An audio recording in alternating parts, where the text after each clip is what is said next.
kò ṣẹlẹ̀ rí o ẹ̀sà proud ti kúnlẹ̀ bẹ̀ Ọ̀nìrìṣà.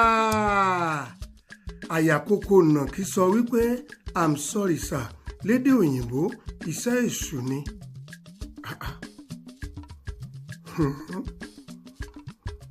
ó ga o.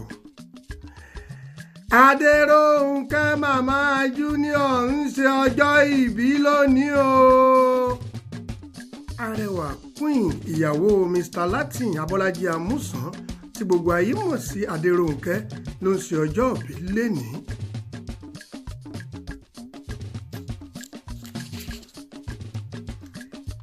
ẹ̀ka alẹ́ King Abẹ̀sẹ̀ńkùbí Òjò ló ń kí yín yán kan bí ọgbẹ́ aláṣejù bàbá jẹunrọ́lá tí fi ẹsẹ̀ méjèèjì ta ajá nípa ògbóǹlẹ́jà wúdẹ̀ igúnnugúnbà lórùlé ojú tó lé ojú tó ko pàóníà fún ìròyìn kúmọkùmọ ni oníròyìn yìí ó dá pápá ó rọ̀ ń dẹ̀dẹ̀ kó tó délẹ̀ ó sọgbà àdó gẹ́rẹ́gẹ́ ní 31 minutes to 12:30 lù ní ìlú Dublin. ẹ wá pé àwọn La Liga tó kù wọlé láti gbọ́ ìròyìn kúmọkùmọ náà wò bí ẹ wò mí kẹrẹ́rìn-ín ṣàrà lójú ọ̀tá tó ń wò mí tẹ̀gbintẹ̀gbin.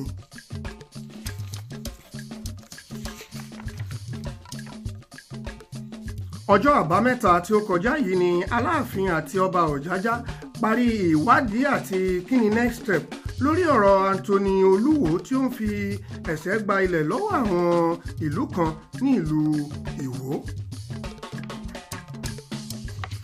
ṣé wọ́n ní ìlẹ̀kẹ̀ má jà á lé ìlẹ̀kẹ̀ má jà á sí òde ibìkan náà ni ìlẹ̀kẹ̀ máa já sí àti pé bí orí ọmọdé yóò bá burú ọrùn ni yóò kọ́ dùn bí ọmọdé yóò bá sì ya wèrè èpo òrèké ni yóò kọ́kọ́ máa ti jẹ àti pé ìgbín kan kò fẹ́ràn iyọ̀ olórí burúkú kò fẹ́ràn olóríire.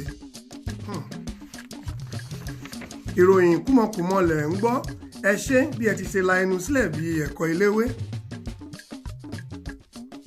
agbẹjọ́rò àgbà olóyè Chief Apostle Fẹ́mi Fálànà wá rawọ́ ẹ̀bẹ̀ sí gbogbo lọ́balọ́ba ní ilẹ̀ Cameroon pé kí wọ́n dákun dábọ̀ bá òun bẹ Àkárìwò of Ìjẹ̀bú pé kí wọ́n tú Anthony Joshua sílẹ̀ kí ó bá lè bá àwọn ọba mélòó kan ní ìlú Ìwó ṣe àlàyé ohun tí orúkọ tí ẹ̀ṣẹ̀ ń jẹ́ àti pé kí ó má gbàgbé láti kó ẹ̀ṣẹ̀ bíi dọ́sìnì 4 dání. Ògbó fẹ́ lọ parí ìjà ni. ẹ ṣé bí ẹ ti ṣe ń ṣe ha bí ọmọ kú lọ́wọ́ àdìtí ìròyìn kúmọkùmọ náà ni ẹ̀ ń gbọ́.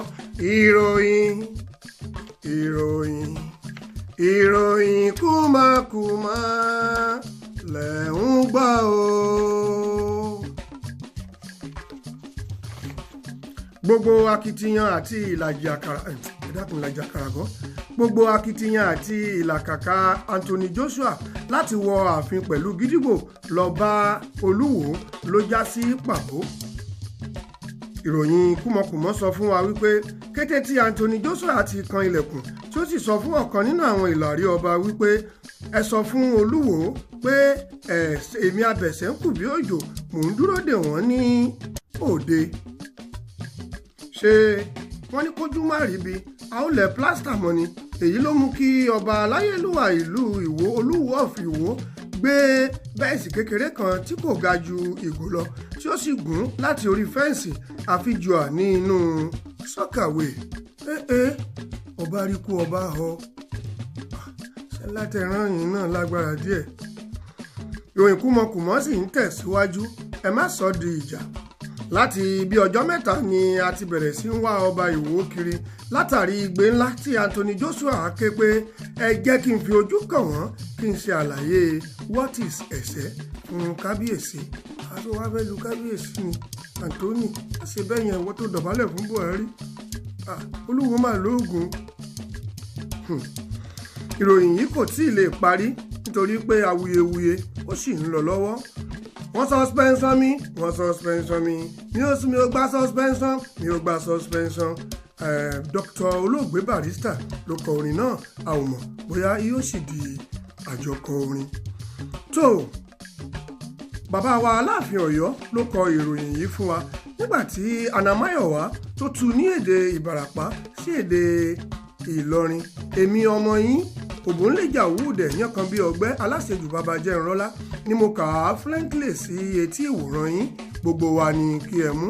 Ká tó lọ ẹ jẹ́ ká ṣe happy birthday fún ìyàwó wa, ìyàwó Mr. Latin president Tampan Adérónkẹ́ aya Abọ́lájí Àmúsàn pé happy birthday to you, long life and prosperity. Akínyìn màmá Junior màmá Làbákẹ́ nílùú Dublin. Ìgbà ọdún kan ni gbogbo ẹ̀gúsí tẹ̀ṣẹ́ ẹ̀yin náà ni ẹ ó jẹ ọbẹ̀ rẹ̀. Ẹ kú ìrọ́jú, ẹ kú àdúrótì, aya rere ní ọ̀dẹ̀dẹ̀ ọkọ. Gbogbo ẹgbẹ́ Tampan pátápátá àti gbogbo àwọn olólùfẹ́ wa jákèjádò àgbáyé ni wọ́n ní ká sọ fún yín màmá wa Adérónkẹ́ màmá Junior aya Abọ́lájí Àmúsàn pé happy birthday to you, long life and prosperity. Ìròyìn kúmọkùmọ ṣì ń tẹ̀síwájú. Gbogbo ẹ̀yin tí ẹ sọ wípé ẹ fẹ́ ràn wá lọ́wọ́, ẹ fẹ́ ṣe nǹkan àrà pé kí a fi àkáǹtì wa ránṣẹ́ lórí ìròyìn kúmọkùmọ, ẹ ṣé o, ẹ ṣe àrọ́wọ́ yín. Fún ẹ̀yin tí ó kù náà láti ràn wá lọ́wọ́, kò sí owó tó kéré, kò sì sí èyí tó tóbi jù. Ẹ ó rí account number náà ní orí móhùnmáwòrán ìròyìn kúmọkùmọ. Ohun tí Ọlọ́run bá fi sí yín nínú ẹ bá wa gbọ́nwọ́ sí, torí pé àwa náà fẹ́ ní yàrá ìròyìn kúmọkùmọ. Ṣé ẹ mọ̀ wípé àtìlẹ́yìn yín òun náà ló gbé wa ró?